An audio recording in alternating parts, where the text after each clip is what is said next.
एक दिन शिकार के दौरान राजा के हाथ का अंगूठा कट गया। दर्द से कराहता हुआ वह महल लौटा और अपने मंत्री को बुलाया। मंत्री ने राजा का हाथ देखा और बोला, महाराज, जो भी होता है अच्छे के लिए होता है। यह सुनकर राजा को बहुत गुस्सा आ गया। राजा बोला, मेरा अंगूठा कट गया और तुम कहते हो अच्छे के लिए हुआ। गुस्से में आकर राजा ने मंत्री को जेल में डालने का आदेश दे दिया।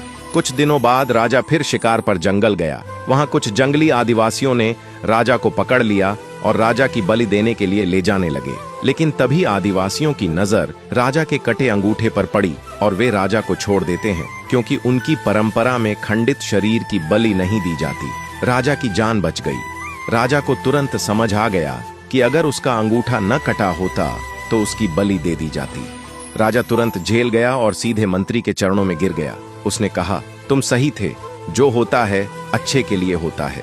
फिर राजा ने पूछा, लेकिन मैंने तुम्हें जेल में डाला, इसमें तुम्हारे लिए क्या अच्छा था? मंत्री मुस्कुराया और बोला, महाराज, अगर आपने मुझे जेल में न डाला होता तो मैं भी आपके साथ शिकार पर गया होता और मेरा अंगूठा तो कटा नहीं था। राजा समझ गया। निष्कर्ष, जिंदगी में हर घटना का मतलब तुरंत समझ नहीं आता। कुछ चीजें दर्द देती हैं, लेकिन वही चीजें हमें किसी बड़ी तबाही से बचा लेती हैं। इसलिए याद रखिए, जो होता है अच्छे के लिए ही होता है। बात से सहमत है तो यस जरूर लिखें।